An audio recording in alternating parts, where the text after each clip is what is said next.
प्रेत लोक कहानी दहशत की। हार्दिक रेलवे में नौकरी करता था। उसकी हाल फिलहाल ही पालम नाम के एक छोटे से गांव के स्टेशन पर बतौर स्टेशन मास्टर पोस्टिंग हुई थी। बीए पास किए अभी कुछ ही समय बीता था कि उसके नसीब से सरकारी नौकरी लगी। उसने बिना सोचे समझे पालम जाने का फैसला कर लिया था, मगर वो इससे बिल्कुल बेखबर था कि पालम एक छोटा सा स्टेशन है जहां पूरे दिन में मुश्किल से 2 गाड़ियां ठहरती हैं, एक सुबह और दूसरी रात के करीब 11 बजे। लिहाजा वहां हार्दिक के सिवा दूजा कोई नौकर भी नहीं था। स्टेशन का सारा दारोमदार उसके अकेले सिर पर था। मुसीबत तो ये थी कि स्टेशन का नज़दीकी गांव भी करीब 5 किलोमीटर दूर था, मगर वहां से हर सुबह एक इमाम साहब रेलवे पटरी से थोड़ी दूर मौजूद एक मज़ार में बनी मस्जिद में नमाज अदा करने आया करते थे। हार्दिक हर सुबह उनसे मिलता और पूरे रात भर की बातें करता। एक रोज की बात है, घड़ी में रात के 11 बजने को थे। काफी दूर से ट्रेन के हॉर्न की आवाज हार्दिक के कानों को झकझोर रही थी। ये वक्त उस दिन की आखिरी ट्रेन की आमद का था। वो भी हरी झंडी लेकर तैयार हो गया। मुसाफिरों से खाली इस स्टेशन की वीरानगी हार्दिक को मानो काटने दौड़ती।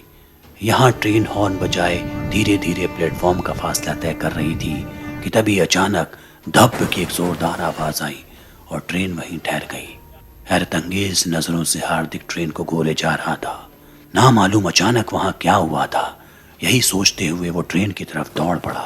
ट्रेन के नजदीक पहुंचने पर उसकी निगाहों ने एक बेहद ही खौफनाक मंजर कैद किया। कोई बदकिस्मत शख्स ट्रेन के नीचे आकर मर चुका था। उस मरने वाले शख्स के दोनों पैर धड़ से अलग हो चुके थे।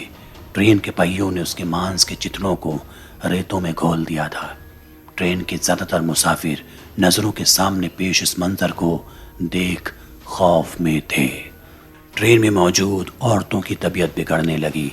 लिहाजा फैसला किया गया कि ट्रेन को तय वक्त से पहले स्टेशन से रवाना कर दिया जाएगा। वर्दी वालों ने उस शत विशत लाश को पटरी से हटाकर स्टेशन के प्लेटफॉर्म पर रख दिया। ट्रेन के हॉर्न के साथ एक बार फिर मुसाफिर अपनी अपनी बोगियों में लद गए, मगर यहाँ हार्दिक के जहन में अपने अकेलेपन का ख्याल था। उसने पुलिस वालों से गुजारिश की, आप में से कोई एक शख्स यहाँ रुक जाए, मैं स्टेशन पर अकेला हूँ। मगर अपनी ड्यूटी शेड्यूल से मजबूर पुलिस वालों ने अपनी मजबूरी जाहिर की और ट्रेन प्लेटफॉर्म को छोड़कर चल दी। एक बार फिर रात अंधेरे की जद में थी, मगर इस बार हार्दिक अकेला नहीं था, बल्कि उसके साथ थी प्लेटफॉर्म पर पड़ी वो कटी छटी लाश। इंतजार था सुबह होने का और उम्मीद थी कि रात जैसे तैसे बस गुजर जाए। अभी घंटा 1.5 घंटा ही बीता होगा कि हार्दिक की आंखें भारी होने लगी, मगर उसे हरगिज नींद को खुद पर हावी नहीं होने देना था।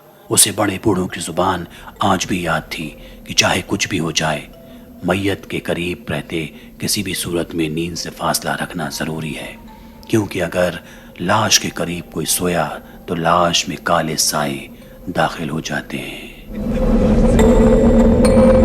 इस ख्याल ने हार्दिक को सजग कर दिया।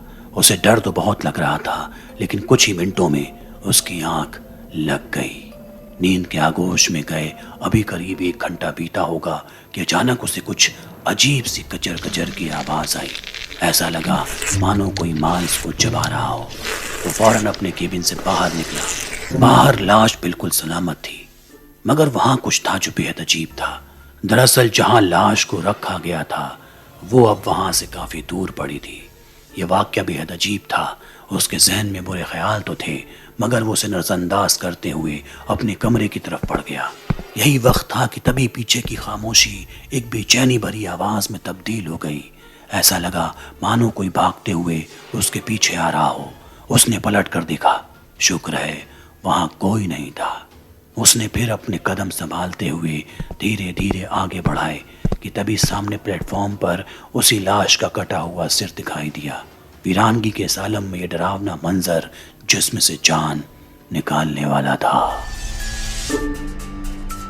हार्दिक के रोंगटे खड़े थे। अब वो एक अजीब सी सर्द की सद में था। उसने जो देखा वो उसे चाहकर भी भूल नहीं पा रहा था। उसकी आंखों में पानी की परत जम गई थी। اسے اب بھی رات کٹنے کا انتظار تھا۔ تبھی اچانک وہ دھڑ سے الگ سر اس کی طرف مڑ گیا، پوری طرح لال سرخ آنکھیں اور ٹوٹا ہوا جبڑا۔ یہ دیکھ ہاردک کی چیخ نکل گئی۔ وہ فوراً کمرے کی طرف بھاگا، مگر دروازے پر اس مرحوم شخص کے جسم کا کٹا ہوا باقی کا حصہ اس کا انتظار کر رہا تھا۔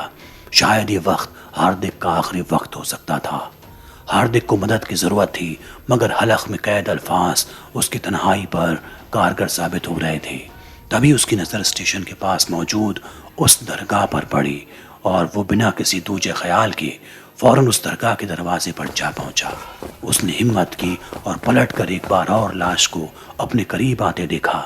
پوری طرح خون سے لہو لہان وہ لاش اپنے کٹے چھٹے جسم کے ساتھ ہاردک تک پہنچنے کا فاصلہ طے کر رہی تھی۔ یہ دیکھتے ہی ہاردک ہاتھ جوڑ کر درگاہ میں داخل ہو گیا۔ درگاہ میں ایک چھوٹا سا کمرہ تھا جس پر دروازہ لگا تھا۔ ہاردک فوراً اس دروازے کو کھول کر اندر گھس گیا اور دروازہ بند کر دیا۔